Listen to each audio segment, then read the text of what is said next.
Bismillahirrahmanirrahim. Assalamualaikum warahmatullahi wabarakatuh.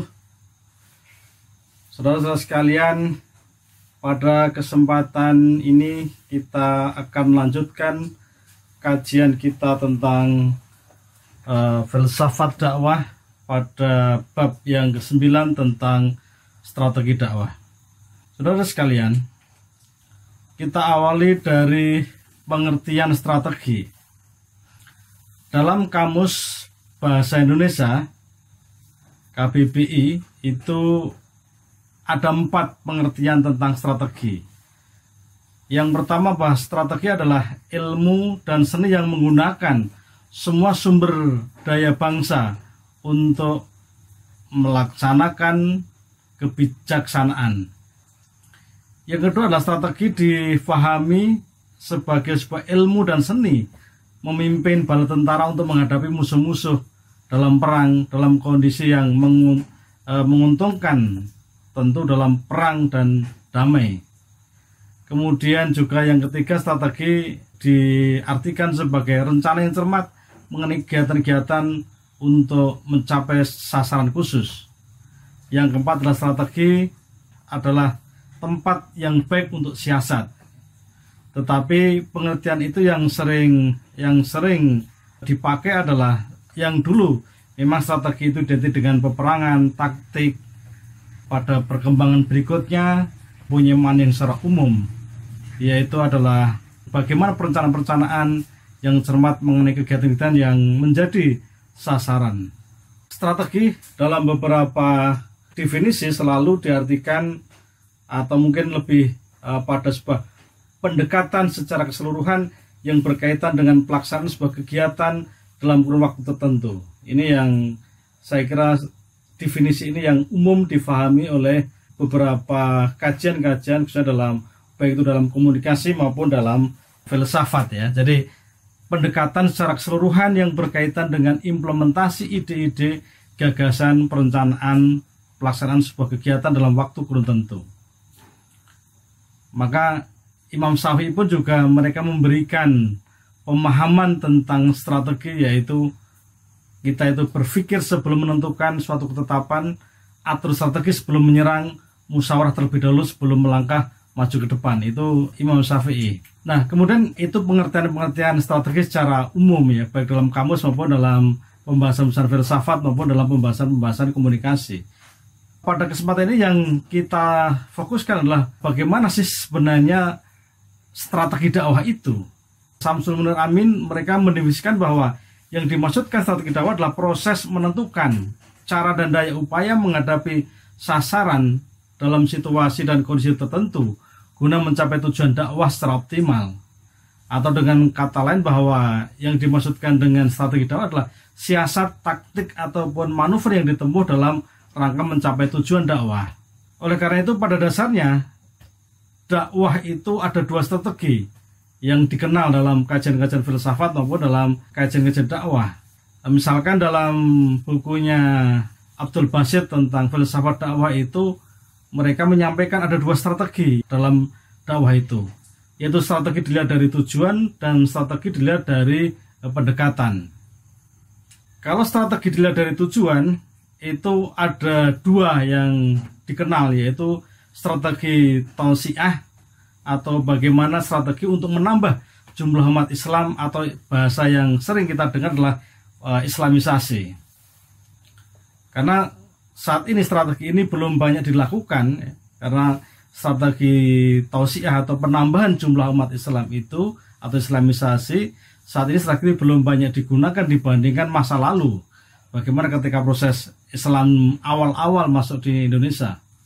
Salah satu faktor adalah selalu dikaitkan dengan HAM, karena agama itu adalah bagian dari hak asasi manusia, sehingga ketika ada proses islamisasi atau proses-proses yang lain itu dianggap itu bertentangan dengan HAM, karena ketika orang sudah memeluk agama kemudian didakwahi agama tertentu itu bagian dari pelanggar HAM. Itu salah satu strategi yang disebut dengan strategi tausiah atau menambah jumlah umat. Selain itu ada beberapa faktor strategi ini dipakai karena memang ada stigma Islam bahwa selalu diidentifikasikan dengan kekerasan, Islam selalu diidentifikasikan dengan teroris. Namun berbeda di Barat atau di Rusia, justru sekarang gelombang Islamisasi saya kira cukup masif. Yang kedua adalah strategi tarkiyah, meningkatkan kapasitas umat, meningkatkan keimanan dan ketakwaan.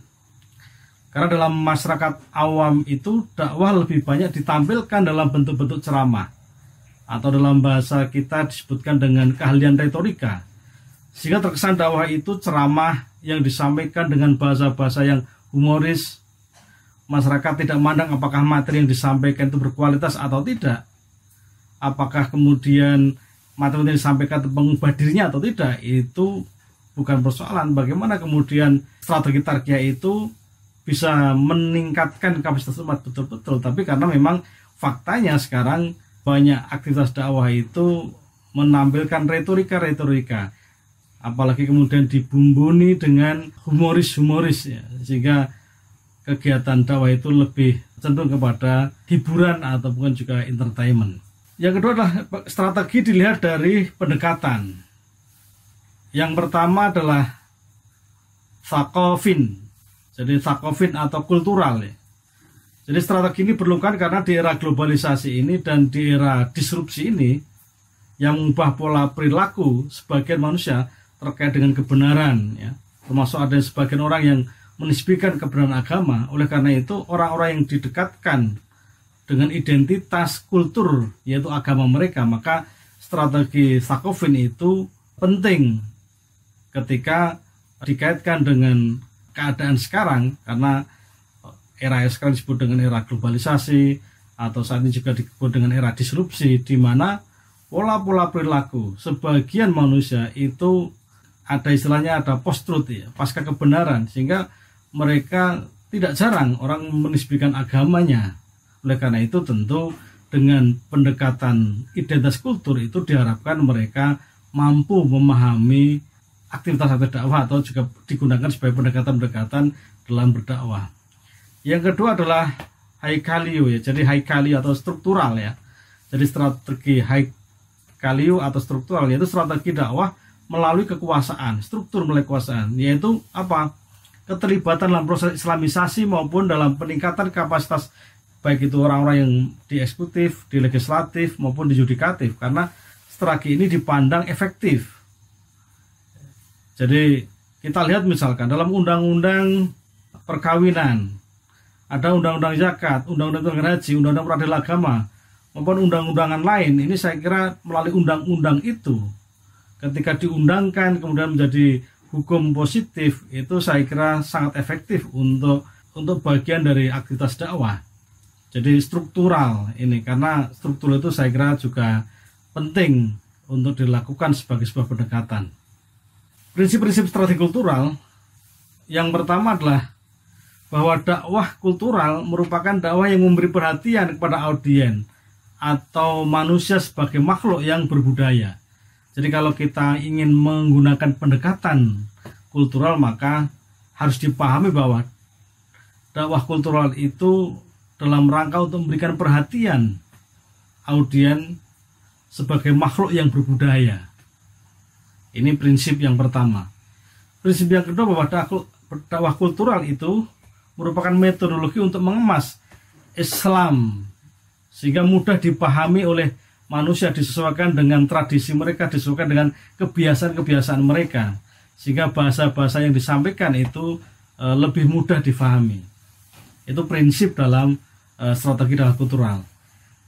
Prinsip yang ketiga adalah bahwa dakwah kultural itu merupakan aplikasi dari konsep komunikasi efektif yang akan melahirkan efek dan kadar yang tinggi pada objek dakwah. Jadi ini merupakan bentuk aplikasi dari konsep komunikasi ya. Jadi strategi kultural bagian dari juga strategi komunikasi. Bagaimana kemudian komunikasi yang dibangun itu mempunyai nilai efektif agar melahirkan dampak yang baik kepada mat'u atau objek yang didakwahi.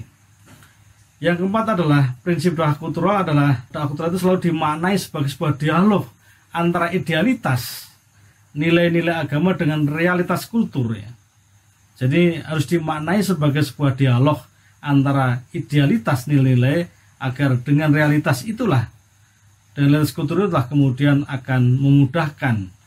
Jadi akan memudahkan dialog-dialog antar nilai-nilai yang ada dalam agama maupun juga dengan realitas yang ada dalam masyarakat. Kemudian prinsip yang kelima adalah dakwah kultural itu merupakan upaya untuk menemukan relevansi antara realitas sosial dalam rangka mengubah kebudayaan yang bertentangan dengan Islam, kemudian yang menimbulkan resistensi itu kemudian dirubah dengan nilai-nilai yang ada dalam Islam itu.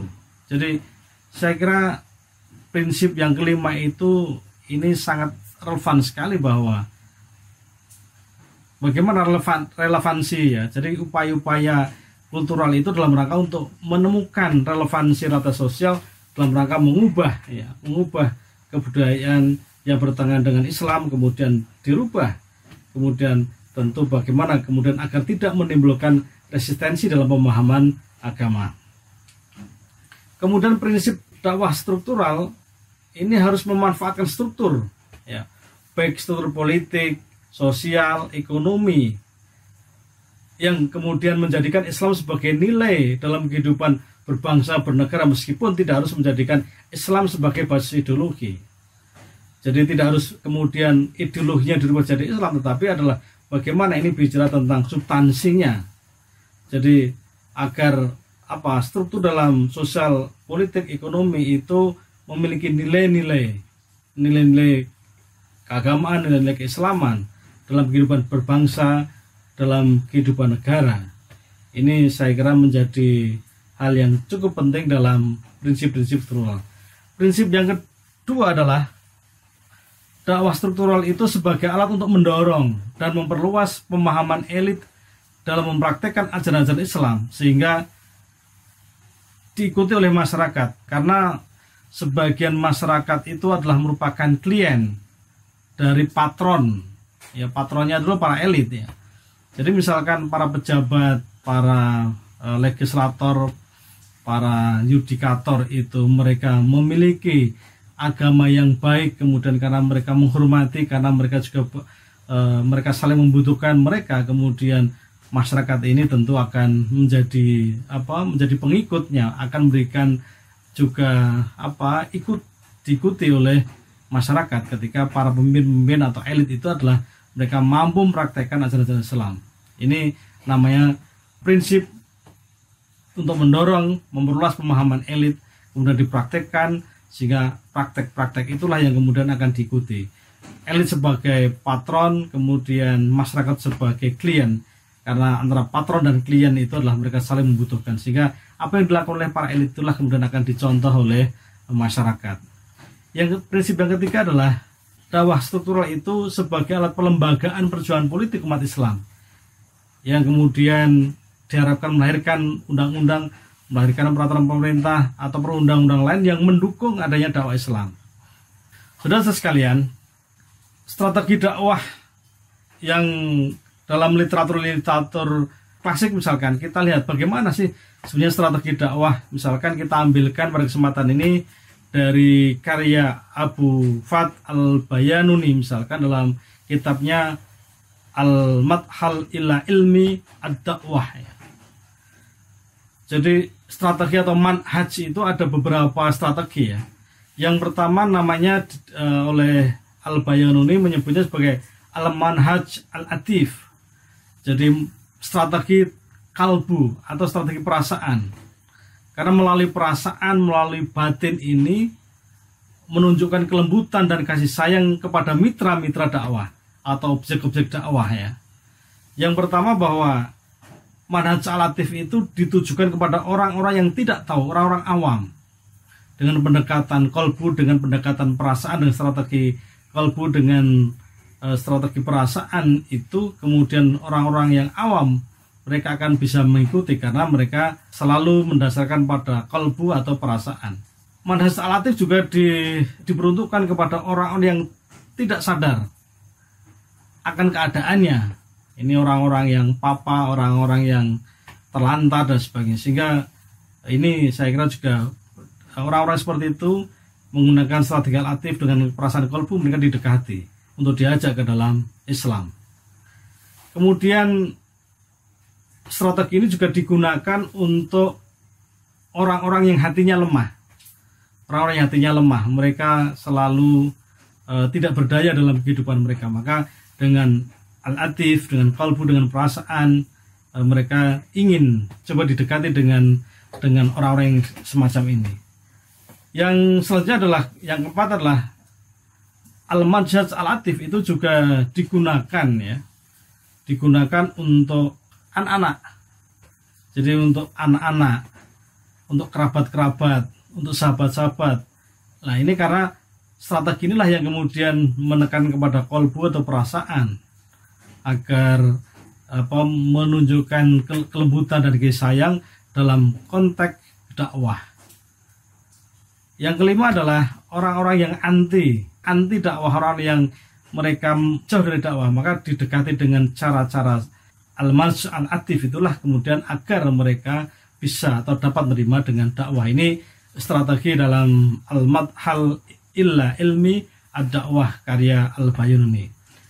Strategi yang kedua adalah namanya disebutkan al-manhaj al-akli. Jadi dengan strategi yang rasional, yang menggunakan akal. Karena dengan strategi melalui penalaran itulah ini ditujukan kepada orang-orang yang ingkar. Kemudian al-manhaj al-akli juga digunakan untuk dakwah kepada orang-orang yang menuhankan akal dan pemikirannya. Kalau orang yang rasional, bahkan terlalu rasional, itu tentu pendekatannya, manhajnya, strateginya adalah dengan cara al-akli. Jadi orang-orang yang memenuhankan akal, maka pendekatannya harus dengan cara manhaj al-akli. Kemudian juga di dakwah ini, strategi ini digunakan untuk orang yang bijaksana, yang jauh dari fanatis, karena pandangannya yang tidak bias oleh tujuan-tujuan khusus. Karena orang yang bijaksana itu karena selalu juga menggunakan akal, menggunakan perasaan, dan ini saya kira perlu pendekatan-pendekatan. Meskipun mereka orang bijaksana, tapi mereka tidak beragama, tidak memiliki keyakinan, maka inilah salah satu strategi yang dipakai. Dan yang keempat adalah al-manhaj al-akli, itu digunakan untuk orang-orang yang ahlul subhat, atau bahasa sekarang itu adalah orang yang suka menyebarkan hoax ya. Maka orang-orang yang ahlul subhat, orang-orang yang suka menyebarkan hoax itulah, maka pendekatannya, strategi mereka dakwahnya dengan cara al-manhaj al-akli atau akal atau rasional. Yang ketiga adalah al-manhaj al-hissi atau penglihatan atau indrawi, itu melalui eksperimen ya. Jadi kalau orang-orang yang seperti orang-orang yang awam terhadap dalil-dalil sains ya, seperti saya tidak ngerti dalil-dalil tentang sains, dan orang yang mengingkari yang rasional itu, maka inilah yang perlu didakwai, karena mereka harus menggunakan penglihatan indrawi, dan mereka harus dilihat bagaimana eksperimen itu. Maka para cendekiawan muslim itu mereka juga, saya kira inilah strategi ini yang perlu dilakukan, ditempuh, namanya al-manhaj al-hissi. Itu ya orang-orang yang rasional, yang mereka memiliki kemampuan sains, maka perlu didekati dengan strategi ini. Al-manhaj al-hissi itu juga digunakan untuk mendakwahi orang-orang yang sangat ahli ya. Sangat ahli dalam apa? Sangat ahli dalam hukum, ahli dalam kitab, ahli dalam keagamaan, tapi mereka justru sering kontraproduktif terhadap agama itu sendiri. Mereka lebih banyak mengkritik agamanya sendiri. Maka di sini, jadi orang-orang yang ahli agama, tapi mereka kadang-kadang kalau orang mantan kebablasan, mereka terlalu liberal atau mungkin terlalu rasional, sehingga inilah yang harus didekati dengan al-manhaj al-hissi ini. Harus melalui eksperimen, harus mengenai penggunaan akal, indrawi dan sebagainya. Dan yang ketiga adalah al-manhaj al-hissi itu digunakan mendakwai para cendekiawan, karena cendekiawan itu selalu memperhatikan kebutuhan untuk memperluas penggunaan dalil-dalil syariah guna mendukung teori-teori itu. Maka ada semacam, harus ada matching antara agama dengan teori-teori ataupun juga hipotesa ilmiah, itulah yang dibutuhkan para ahli atau cendekiawan ini. Saudara-saudara sekalian, yang menjadi persoalan adalah pada saat ini setelah kita mempelajari tadi ada strategi, baik strategi yang dikembangkan dalam konteks filsafat maupun strategi yang kita mencoba menggunakan strategi yang dari Al-Bayanuni tadi. Ini apa sih sesungguhnya dari dua pandangan strategi ini, coba kita lihat bagaimana sih kemudian mengembangkan strategi dalam era disrupsi ini. Ketika kita telusuri lagi, saya kira yang pertama ya, yang harus kita kembangkan itu adalah bagaimana strategi pengembangan strategi dakwah itu adalah meletakkan paradigma tauhid dalam dakwah.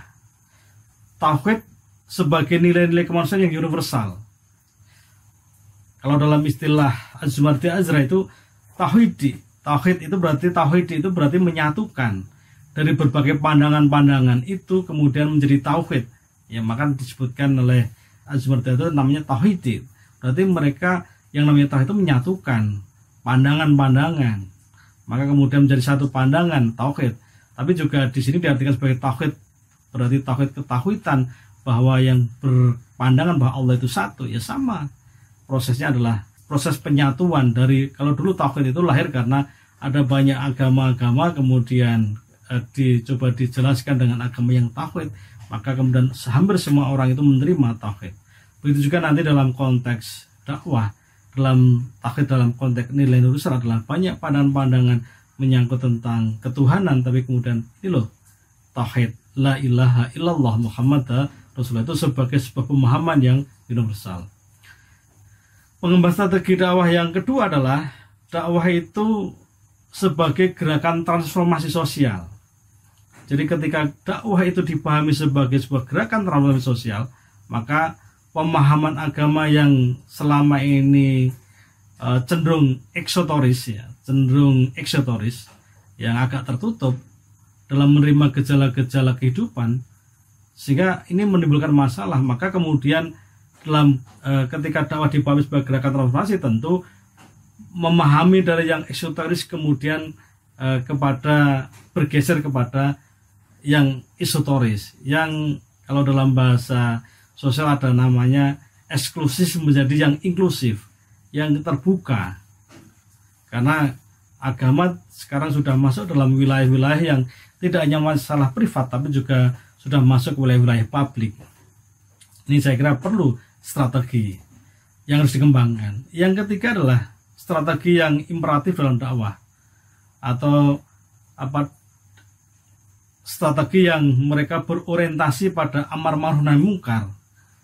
Karena dalam hal ini amar ma'ruf nahi mungkar itu sekarang sudah masuk ke wilayah-wilayah hukum positif ya, tentang hal yang bersifat ma'ruf ya, maupun juga hal yang bersifat mungkar. Ini saya kira sudah menjadi diadopsi dalam hukum-hukum positif, hukum pidana misalkan. Banyak perilaku-perilaku yang dilarang agama pun juga ada perilaku-perilaku juga dilarang dalam hukum positif, dalam KUHP misalkan. Maka ini tentu perlu ada strategi imperatif. Mungkin tidak harus bicara agama, tapi juga bicara-bicara yang menyangkut masalah hal yang nilai yang universal. Saudara sekalian, apa sih yang diperlukan ya kira-kira dalam menghadapi dakwah yang mungkin saat ini cukup kompleks, namanya kompleksitas. Maka ketika kita bicara tentang kompleksitas dalam dakwah, saya kira itulah kemudian muncul adanya strategi. Maka persoalan-persoalan yang kompleks itu maka perlu diurai.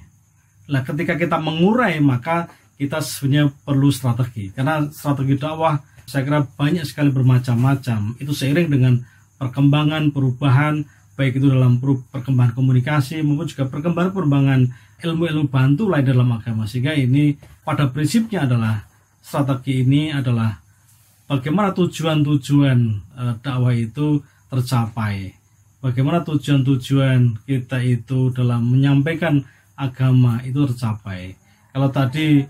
Kalau tadi di awal kita sampaikan bahwa pendekatan yang bersifat tausiah misalkan untuk meningkatkan jumlah islamisasi, yang kedua meningkatkan kapasitas keimanan ketakwaan. Saya kira ini nanti pilihan strateginya dalam konteks pendekatan maupun dalam konteks yang lain, saya kira ini bisa didekati dengan berbagai alat bantu yang lain.